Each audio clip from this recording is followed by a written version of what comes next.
Voilà, on se retrouve aujourd'hui pour une nouvelle vidéo qui sera un book haul estival puisque à l'heure où je vous tourne ça on est le 13 août.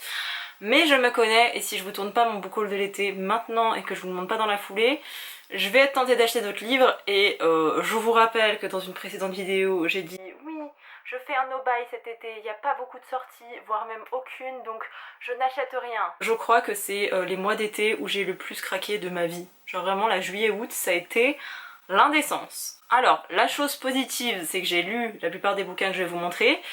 Le problème c'est que j'ai une palle qui déborde et que je ne touche pas en fait. Je ne lis pas des bouquins de ma palle et j'en viens même à me poser des questions sur ma palle en me disant ok, à chaque fois que je regarde les livres et me donne envie, je me dis un jour je les lirai, mais pour certains ça fait genre 7 ans qu'ils sont dans ma palle et je les ai toujours pas vus.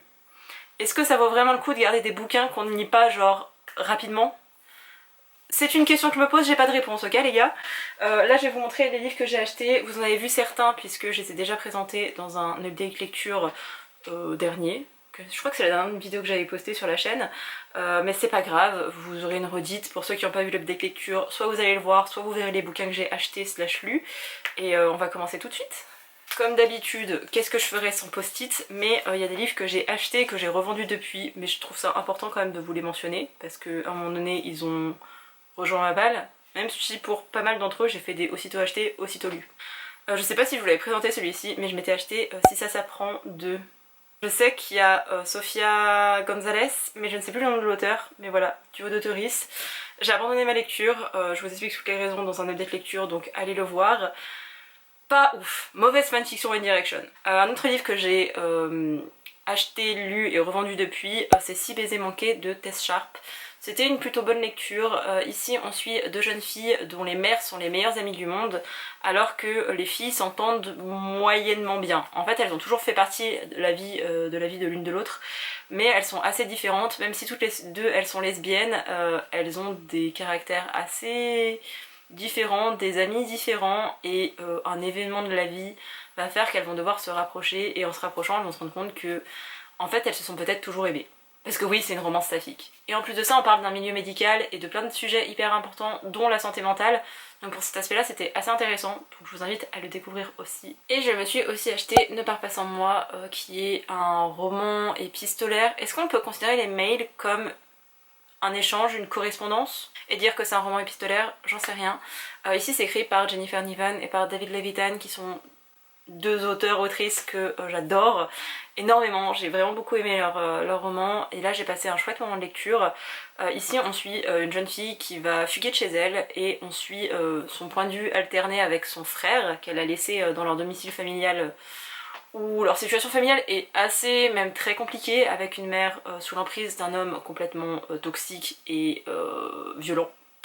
Et on suit du coup ce jeune frère qui envoie des mails à sa grande sœur qui est partie et sa sœur qui se décide ou non à lui répondre, et voilà, on suit un peu leur histoire à travers uniquement des échanges de mails. C'était sympa. C'est pas le livre de l'année mais j'ai passé un bon moment de lecture et surtout ça me réconcilie. En fait ces deux derniers romans m'ont vraiment réconcilié avec le young adult. Je vous en avais parlé il y a quelques temps de ça, il y a moins un an et demi. J'avais du mal avec Young Adult parce que j'avais l'impression qu'on retrouvait toujours les mêmes thématiques, que c'était pas creusé, que c'était des romances assez en surface et que... Bref, il y a tellement mieux à faire et je trouvais que niveau traduction, on traduisait toujours le même genre de bouquin alors que d'autres bouquins qui fonctionnaient bien en plus, par exemple aux États-Unis ou en Angleterre, on les traduisait pas alors que vraiment c'était des vraies thématiques, des choses un peu plus intéressantes à mes yeux. Et niveau auteuriste francophone, je trouve pas qu'il y en avait tant que ça qui était publié. Maintenant ça va mieux, je trouve qu'il y a une nouvelle vague depuis un an, une bonne année, mais jusqu'à présent j'étais pas trop convaincue. Là ça va mieux, donc ça va un peu réconcilier, donc c'est une bonne chose.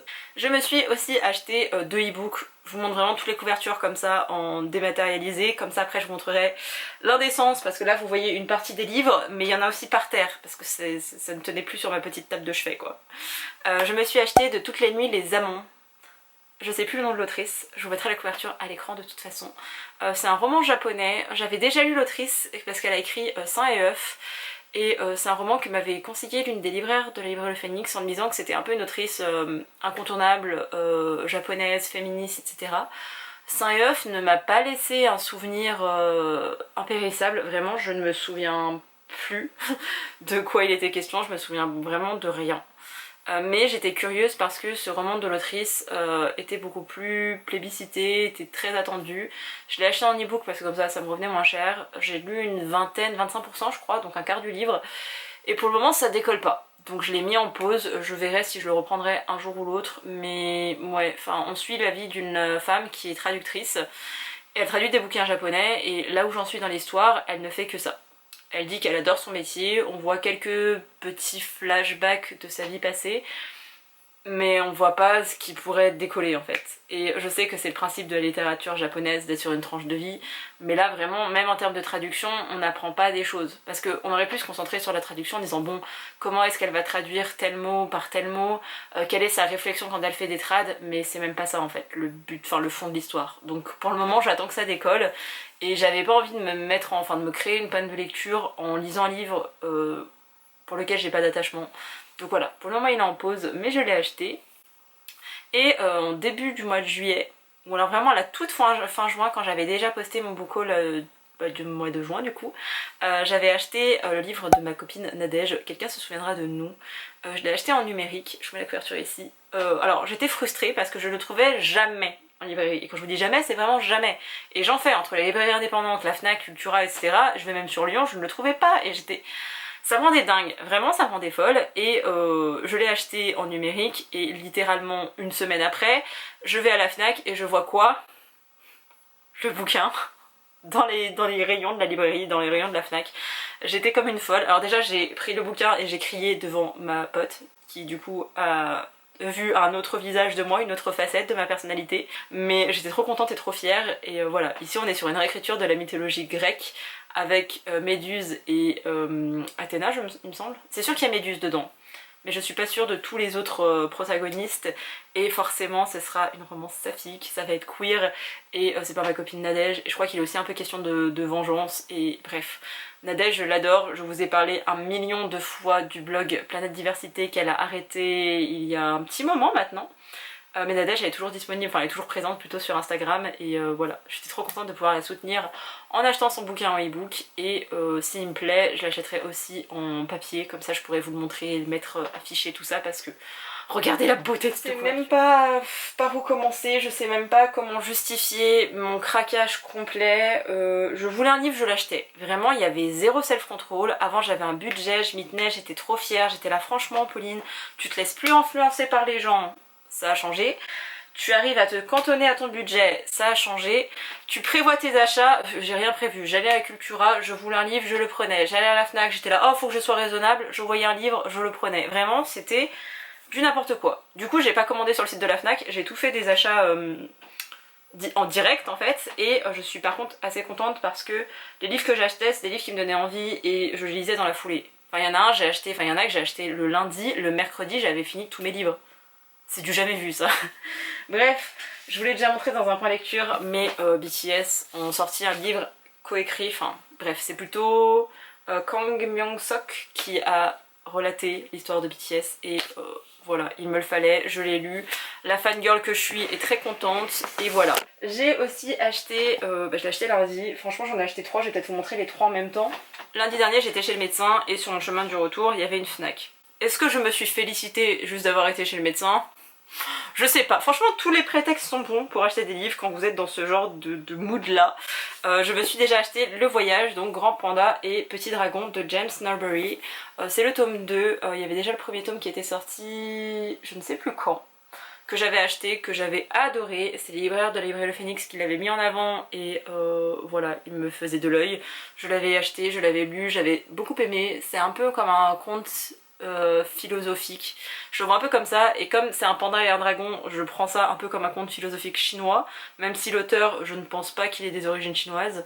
En même temps j'ai pas du tout été voir à quoi il ressemblait et ce qu'il faisait dans sa vie, donc j'en sais fichtrement rien. Mais j'avais adoré, et vraiment j'ai vu sur le compte de la librairie Le Phénix qu'il y avait le tome 2 qui était sorti, et je suis tombée dessus à la Fnac, vraiment improbable, dans le rayon Young Adult il y avait ce livre, donc je l'ai acheté, et c'est trop bien, j'aime beaucoup les illustrations, c'est très très joli, voilà. Vraiment, ça casse pas 3 pattes à un canard, ne vous attendez pas à un truc incroyable, mais c'est plein de choses que vous avez besoin d'entendre. Vraiment vous n'avez pas le moral, vous lisez ça et ça vous ça vous fait chaud au cœur. Vraiment, j'ai adoré, en fait. J'ai vraiment adoré. Je me suis aussi pris un livre, alors c'est pas vraiment du développement personnel, c'est pas vraiment de la socio, c'est un peu un outil, je sais pas comment on peut... Je sais pas dans quelle catégorie le mettre en fait. C'est votre idée va devenir une réalité de Fabien Olicard. Alors, je suis pas forcément ses vidéos YouTube et le côté mentaliste, c'est pas quelque chose qui m'intéresse spécialement. Par contre, j'adore les bouquins qu'il fait. Je trouve qu'il a une façon d'expliquer les choses qui est absolument pas culpabilisante et qui est pas dans ce mindset de quand on veut, on peut, deviens la meilleure version de toi-même. Non, pas du tout, c'est pas du tout son délire et il prône pas ça. Lui, c'est plutôt comment faire efficacement les choses. On a un cerveau qui fonctionne comme ça, comment est-ce qu'on peut le duper pour qu'on crée une habitude, pour créer un truc, et à chaque fois je suis là mais oui mais bien sûr. Et comme je suis une grande feignante, une grande procrastinatrice, il me fallait ce livre, genre vraiment. Je l'ai lu sur 3 jours, le temps d'un peu assimiler, j'ai pris plein de notes. Vous le voyez pas, c'est un petit peu ici, j'ai un peu stabiloté aussi, et je mets certaines choses en application, j'ai déjà commencé. Et c'est pour ça aussi que je n'en lis pas énormément de ces livres, parce que bon, un tous les 2 ans c'est peut-être exagéré, je pense que je pourrais en lire un tous les 4-5 mois, parce que le temps que tu lises le bouquin, le temps que tu l'assimiles, le temps que tu mettes des stratégies en place, et ensuite que ça porte ses fruits, ça prend un certain temps. Et je suis pas du genre à... Enfin, tout ce qui est un peu développement personnel et ce truc là, j'ai pas envie d'en bouffer plein, parce que je pense pas que tu puisses y mettre en application. Et j'aime pas tout le monde, et il y a des gens où vraiment je trouve même ça trop dans la culpabilité et dans l'accusation, et j'ai pas envie de ça, donc voilà. J'ai vraiment beaucoup aimé celui-ci. Ensuite, je me suis aussi acheté le livre imprononçable, hein, vraiment, vous pardonnerez mon magnifique accent anglais, Inheritance Games, de Jennifer Lynn Barnes plutôt. Je l'ai vu passer sur BookTok 1 million de fois, vraiment je l'ai vu passer en anglais, puis je l'ai vu passer en français, et je ne l'avais pas lu parce que ça m'intéressait pas spécialement, sauf que, comme je vous le disais en début de vidéo, j'ai lu des young adults qui m'ont vraiment donné envie, qui m'ont fait du bien, et je me suis dit, lis un young adult, tu vas le lire vite, tu vas passer un bon moment, ne t'attends pas à des choses extraordinaires, mais vas-y, fais confiance à BookTok, parfois peut-être que tu vas être agréablement surprise. Je l'ai donc commencé, et en fait mercredi, oui parce que je vous l'ai dit, lundi j'ai acheté ces 3 à 13h, et mercredi 20h j'avais déjà fini les 2 premiers et je terminais celui-là. Ah ben c'est efficace, hein, 3 jours, 3 livres, on était bien. Franchement, bonne trouvaille, j'ai hâte de vous en parler, mais je m'attendais pas à un truc aussi qualitatif. Avec, alors je suis pas du tout escape game, c'est un truc que j'arrête pas de répéter, mais je suis pas escape game, je suis pas dans ce truc d'énigme, d'intrigue, c'est pas mon truc, genre vraiment j'adore les thrillers, pour plein de raisons, j'adore les thrillers sociétaux, les thrillers psychologiques, j'adore ça, mais quand c'est un peu trop casse-tête et machin, des codes, des combinaisons, non, le Da Vinci Code, etc., non, c'est pas un truc pour moi, je le sais. Par contre celui-ci ça l'a complètement fait, ça l'a tellement bien fait que c'est quand vendredi matin, donc il y a 2 jours, j'allais m'acheter le tome 2 qui me semble est légèrement plus court, 424 pages, voilà. Je ne sais pas si je vais le lire aujourd'hui, j'hésite entre celui-ci et un autre parce que je me suis acheté le tome 2. J'ai pas voulu m'acheter le tome 3 parce que je suis pas sûre de garder le tome 1. Même si je l'ai beaucoup aimé, je sais pas si un jour, dans 6 mois, dans 10 ans, je pourrais me dire retourne le lire Pauline. Donc pour le moment il est un peu en stand-by, je voulais découvrir la suite et si jamais j'achèterai le tome 3 et il y a le tome 4 qui sort début septembre je crois, le 7, je sais plus, peut-être que je l'achèterai aussi dans la foulée, je sais pas, on verra. Et comme je vous disais, en même temps que celui-ci, je me suis acheté ceci, L'Empire des femmes de Cassandre Lambert, parce que je l'ai vu passer de partout, cette fois-ci pas sur le BookTok. Je l'ai pas trop vu passer sur BookTok, mais surtout sur Booktube, par des femmes qui sont... qui ont les mêmes genres de lecture que moi, qui sont féministes et qui comprennent l'importance de cette thématique, et si elles ont aimé, je leur fais confiance, et franchement j'ai été tellement agréablement surprise par Inheritance Games, que je me suis dit, vas-y Pauline, parfois fais confiance aux réseaux sociaux. Donc voilà, aujourd'hui je veux lire un 2e livre, parce que j'en ai terminé un là juste avant de tourner cette vidéo, mais je sais pas vers lequel me tourner entre les deux. Ensuite, vraiment je suis en train de me dessécher tellement je parle. Je précise quand même que là on est sur 2 mois d'achat. C'est indécent quoi qu'il arrive, mais on est quand même sur 2 mois. Parce qu'en un mois j'aurais acheté tout ça, je vivrais sous les ponts quoi. J'ai vu passer je ne sais pas combien de TikTok, de vidéos, de machin sur l'été où je suis devenue jolie. Voilà, Ginny Anne, l'adaptation, la saison 2 qui est sortie sur Prime, je crois. J'ai été faible. Du coup, je me suis acheté le tome 1, et du coup, je me suis acheté le tome 2 et le tome 3. Et c'est le 3e tome que j'ai terminé aujourd'hui. Que dire de cette saga? Franchement, le premier tome, j'ai adoré. Je pense qu'on est sur un petit coup de cœur, ça m'a rappelé plein de choses de mon adolescence, etc. Ça m'a rappelé la fille que j'étais aussi. Alors, j'ai vu beaucoup de critiques sur Belly, mais je sais pas si les gens ont lu les livres ou s'ils ont juste regardé l'adaptation. Et je sais que les adaptations c'est trompeur. Donc je me dis que peut-être que cette saga, elle souffre un petit peu de cette adaptation cinématographique. Pour autant, je suis pas sûre de vouloir voir les films. Je trouve que les livres se suffisent, donc peut-être que si je m'ennuie ou si j'ai pas le moral cet été, je les regarderai, mais pour le moment, ça m'intéresse pas de voir ce que ça donne à l'écran. Vraiment, j'ai adoré le tome 1, j'ai lu le tome 2 parce que j'étais curieuse, et en fait je me suis acheté le 2 et le 3 parce que j'ai galéré en fait. Vous croyez quoi? Enfin, je voulais les avoir en grand format, je les voulais pas en poche parce que c'est chez le livre de poche jeunesse et les pages elles sont toutes fluffy et j'aime pas ça. Je sais que tout le monde aime cette édition là mais moi je les aime pas.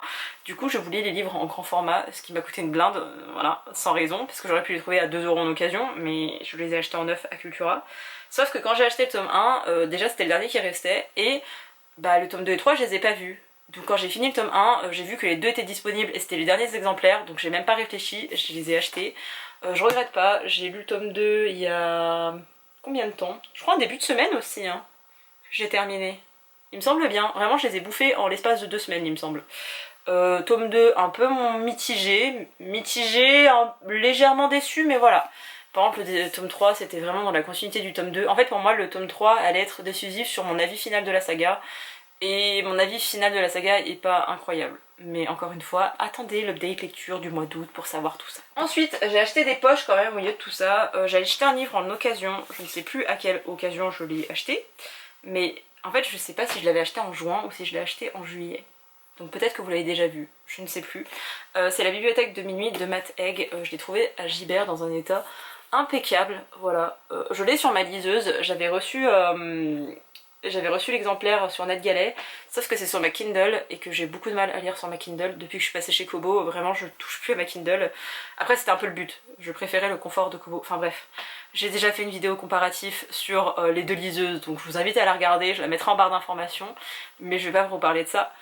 Toujours est-il que je n'avais pas lu du coup ce livre et il me faisait très envie. J'aime beaucoup Matt Haig, il souffre de dépression, il parle très bien du coup de cette thématique, il a aussi écrit des livres pour enfants et ce livre, je vous le donne en mille, je l'ai vu passer un demi-million de fois sur le BookTok US, sauf que entre temps j'ai lu plein de livres recommandés par le BookTok US que je n'ai pas du tout aimé. Du coup j'ai un peu peur de ne pas aimer celui-ci aussi, mais on va faire confiance à l'auteur, je vais attendre le bon moment pour le lire et je pense que ce sera cet automne.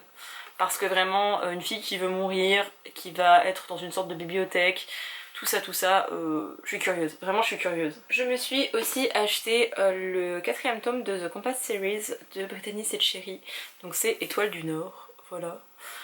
En fait, j'ai vu le résumé sur TikTok il y a plusieurs jours de ça, et je m'étais pas rendu compte que c'était un tome de cette saga. J'avais lu un extrait où j'avais acheté le premier tome en e-book. Non, je crois que j'avais acheté le premier tome en e-book, sauf que pour moi c'était un copier-coller de Disgrâce de cette même autrice. En plus Disgrâce je l'avais plutôt bien aimé. Donc déjà une autrice qui recycle à l'infini ses idées, voilà, je suis pas méga fan. Et vraiment j'avais du mal. En fait, je lisais le premier tome et j'étais là mais vraiment c'est Disgrâce 2.0. C'était pratiquement pareil. Donc j'ai abandonné ma lecture, sauf que le résumé de celui-ci me fait vraiment beaucoup penser à London and Shay. Puisqu'on est avec une femme qui a rompu avec son petit ami quand il était au lycée. Par contre le petit ami est devenu un acteur et les deux vont devoir se retrouver. Ce qui fait beaucoup plus penser à London and Shay, surtout le 2e tome.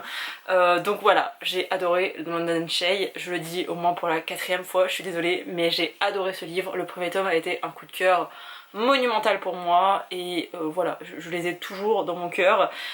Et voilà, un autre roman de l'autrice, une romance, et je sais pas, j'étais tentée. C'est rare que j'achète des romances en papier, je préfère les lire en e-book parce que je les lis plus rapidement. Sauf que je me suis dit, imagine tu le lis en e-book, tu l'adores, tu le voudras en papier. Donc autant aller directement vers le papier, et c'est ce que j'ai fait. Ensuite, c'est pas un poche, mais le format on dirait clairement un livre de poche, hein. Non mais vraiment, il y a que ça qui déborde quoi. Et pourtant c'est vendu au prix de 15 €, merci les arènes. Mais je peux pas regretter parce que c'est un livre que j'ai adoré et que je vous recommande et que il va rejoindre mes bibliothèques. En fait j'attendais de tourner ce book haul pour les ranger correctement mes livres. J'essaye de me trouver des excuses parce que vraiment ça fait un beau moment que j'entasse les livres dans ma bibliothèque sans les ranger correctement dans les étagères, vous voyez. C'est Tokyo Crush de Vanessa Montalbano. Voilà, c'est une sorte d'essai, de biographie, d'autobiographie de l'autrice. Alors j'avais extrêmement peur parce que je me suis dit oh, c'est une blanche qui a été au Japon et qui va parler, qui va critiquer le système japonais, la drague au Japon, les applications de rencontres. En plus là-dedans on parle des hosts aussi, enfin dans le résumé surtout, et j'avais vraiment très peur. Mais en même temps j'étais curieuse, j'adore la thématique de l'amour selon les cultures et je trouve ça fascinant, surtout pour des pays d'Asie où c'est à l'opposé de ce qui se passe en France, hein. Je l'ai vu avec la Corée, le Japon, je commence à l'entrevoir et j'étais là, ok.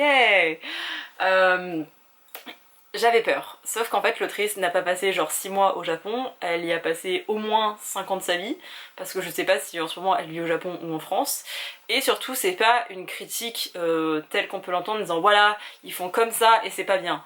Elle se blâme pendant presque tout le bouquin, je reviendrai dessus encore une fois dans une des lectures, mais faut que je vous donne envie parce qu'il était vraiment hyper intéressant. Elle se blâme pendant tout le bouquin en se disant bah en fait tu peux connaître le japonais, mais la subtilité de la langue, c'est une vraie barrière. Et elle se rend compte de toutes les fois où en fait elle a pu paraître impolie, alors qu'en fait elle l'était pas dans sa tête, sauf que parce qu'elle emploie certains mots ou parce qu'elle a une certaine attitude, elle peut montrer le contraire. Et c'est clairement ce qu'elle montre dans ce bouquin et c'était trop bien, franchement c'était trop bien. J'avais peur des hosts sur comment elle va en parler et en fait non, elle en parle bien et ça c'est plutôt genre sa vision qu'elle a d'un host en particulier. Ah, je zappe toujours son nom. En plus c'est un nom occidental. Ah, j'ai zappé, mais bref, j'ai adoré. Récemment, Louisanne avait sorti une vidéo qui parlait justement des critères de séduction au Japon ou de la forme des visages et ce genre de choses, et elle en parle dedans, donc ça m'a fait sourire parce qu'elle va plus loin, mais c'était franchement super intéressant, donc je vous le recommande, il était vraiment chouette. Ensuite, quelques graphiques, ça faisait longtemps. Il reste plus que 4 livres, ok, j'ai l'impression qu'on touche enfin au but. Je suis fan d'une série de webtoons que je ne lis pas sur webtoon parce que... Enfin, que je lis pas sur l'ordinateur parce que j'aime le format papier pour tout ce qui est graphique. Mais trop contente de l'avoir être traduite, trop contente de pouvoir le lire. J'avais adoré le tome 1 et surtout le tome 2. Je crois que le tome 2 j'ai eu un petit coup de cœur. Et là du coup je me suis achetée et j'ai lu le tome 3 de The Runway que j'ai bien aimé.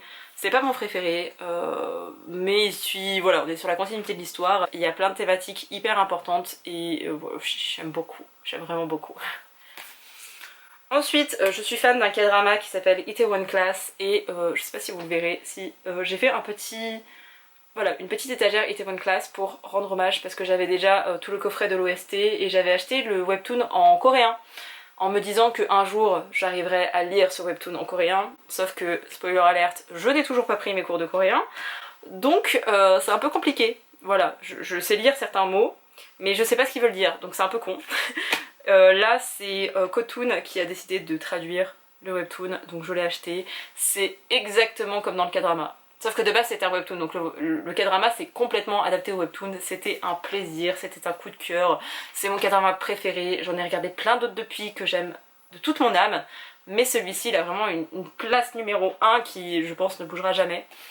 Voilà. C'est vraiment beaucoup trop bien, genre, peut-être pas vous spoiler, voilà, là comme ça vous spoil pas. Mais voilà, ça reste quand même du format webtoon, les dessins sont pas incroyables, mais ça fait son taf quoi. Et l'histoire est trop bien. Donc lisez Itaewon Class, regardez Itaewon Class, bouffez Itaewon Class. Oh, j'aime beaucoup trop ce K-drama, ce webtoon, tout ça, cet univers, donc allez le regarder. C'est Margot, je crois, qui en avait parlé dans une tranche de vie. Du coup j'ai eu envie de le lire et elle le lisait en anglais, mais je suis feignante, rappelons-le. Donc je l'ai pris en français. C'est Tous nos étés de Carlet Fortune, publié chez Robert Laffont, Québec. Mais vous le trouvez très facilement en France, moi j'ai trouvé à la FNAC et je crois qu'il y en avait d'autres exemplaires. Voilà. J'en suis arrivée à la page 85 et en fait je ne l'ai pas repris.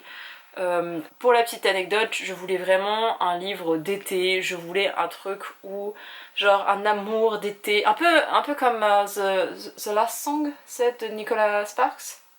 Il y a une adaptation avec Miley Cyrus. Vraiment, je voulais un truc comme ça. En mode, oui, ils se sont aimés le temps d'un été et machin. Et je pensais vraiment qu'on était là-dessus. Et en fait, non. C'est aussi pour ça que j'ai été plutôt vers le roman de Jenny Han, que j'ai vraiment adoré, L'été où je suis devenue jolie. Parce que ça correspondait exactement à ce que je voulais. Tandis que là, on est vraiment sur des adultes. Et il y a un truc qui m'a, entre guillemets, choquée, c'est que dès le départ, genre la narratrice, c'est comment elle s'appelle, Perséphone, elle parle direct qu'elle en manque de cul. J'étais là, oh oui d'accord, ok non, ce n'est pas du young adult. Et je sais pas pourquoi dans ma tête, c'était du young adult. Donc tout le côté développement des sentiments de oh là là mon dieu, il m'a frôlé le poignet, je sens mon cœur s'emballer, ça y est, nous allons nous marier, avoir 18 enfants. Je voulais ce genre d'état d'esprit. Et là j'étais là, oh putain oui c'est vrai, c'est une adulte, elle a d'autres envies, elle a d'autres besoins, oulala, oulala. Et pareil, il y avait un frère là-dedans et au début j'étais là, non je veux pas d'un frère impliqué dans une relation, genre deux frères, oh là là, si le deuxième frère tombe amoureux. C'est exactement ce qui se passe dans le roman de Jenny Han. Et maintenant que j'ai lu ce schéma-là, je me dis, en fait, non, ça passe. Donc peut-être que j'apprécierais plus ma lecture. Et peut-être qu'il faudrait que je lise celui-ci cet après-midi, histoire de le terminer. Ou de savoir si je l'abandonne ou pas. Parce que peut-être que je l'abandonnerai. Parce que ça fait au moins 3 semaines, 1 mois qu'il est en pause. Et que j'ai pas repris. Donc voilà. Je sais pas, je verrai. Je sais pas trop quoi en penser pour le moment. Mais je l'ai acheté. Et j'étais fière de mon achat quand j'ai commencé. Et j'ai une pile de bouquins. Elle va se casser la gueule. Je vais pleurer. Et le dernier livre que je me suis acheté, j'adore cette autrice. En fait non, j'ai adoré un roman de cette autrice, il y en a un autre que je n'ai jamais fini parce que je le trouvais pas aussi incroyable. Peut-être parce qu'il y a eu trop d'avis positifs et trop d'avis dithyrambiques de la sorte. Je m'attendais à adhérer dès la page numéro 1 et ça n'a pas été le cas. Mais il y a quelques mois est sorti le roman de l'autrice, j'avais demandé à l'avoir en SP et j'ai pas pu le recevoir, donc j'étais triste. Et le temps est passé, et là je l'ai vu à la FNAC et je me suis dit, Pauline, ça fait au moins 3 fois que tu tombes dessus, ce sont des lesbiennes, donc vas-y, achète-le. Et je parle donc de Casey McKinston avec I Kissed Sarah Wheeler. Voilà, je crois que mon accent anglais est encore plus pourri que pour Inheritance Games. Ici on est un peu sur une enquête, sur une fille qui aurait disparu et sur une autre fille qui va aller la chercher, délire un peu comme ça, avec des lesbiennes, avec cette plume de l'autrice. Enfin, je sais que c'est une trad mais en même temps les traductions de chez Lumen elles sont de très bonne qualité, j'aime beaucoup ce qu'ils en font. Il fait presque 500 pages, du coup c'est ce qui me refroidit le plus, mais ça va se faire en fait. Un jour ou l'autre je vais me lancer, je vais le bouffer, je vais sûrement l'adorer. Et là de le voir, j'ai envie de le lire. De toute façon à chaque fois que je vous présente des bouquins, derrière j'ai juste envie de tous les lire. Donc ça m'énerve, je sais pas pourquoi je continue de faire des book hauls pour me donner envie pour des livres que j'ai déjà achetés en plus de ça. Mais ouais, il m'intriguait et c'est One Last Stop que j'avais vraiment adoré. Vraiment on est passé à ça du coup de cœur, vraiment à ça du coup de cœur. Mais il m'a manqué un petit truc pour que ça fasse en vrai. Ah voilà, et peut-être que je l'avais lu trop rapidement pour le coup One Last Stop, peut-être que j'aurais dû plus l'apprécier, lire plus lentement alors que je l'avais dévoré, vraiment je l'avais déglingué. Et d'habitude c'est plutôt productif, chez moi c'est plutôt une bonne chose quand je dévore un livre, là je me dis que j'aurais peut-être dû ralentir pour essayer de penser à d'autres thématiques du livre et voilà. Et comment on l'a traduit en France? My Dear Fucking Prince, j'ai pas été au-delà de 35%, parce que le début est lent, après ils sont plus ou moins rapidement ensemble les deux garçons, et voilà. Et quand j'ai vu les premières images de l'adaptation cinématographique, ça m'a pas du tout donné envie. Donc je pense pas que je relirai le bouquin un jour. Enfin j'irai au bout de ma lecture. Mais bref, c'est le dernier livre que j'ai acheté, c'est le dernier livre de ce book haul. J'espère que cette vidéo vous a plu. Dites-moi s'il y a des livres qui vous donnent envie, des livres que vous avez déjà lus, des livres qu'il faudrait que je lise aussi, parce que je suis sûre qu'il y a d'autres livres dans l'univers young adult que vous avez lu, que vous avez adoré, que j'ai pas lu, et auxquels je devrais donner une seconde chance. Enfin, donner une chance tout court. Bref, j'espère que cette vidéo vous a plu, et moi je vous dis à bientôt pour une prochaine. Bye!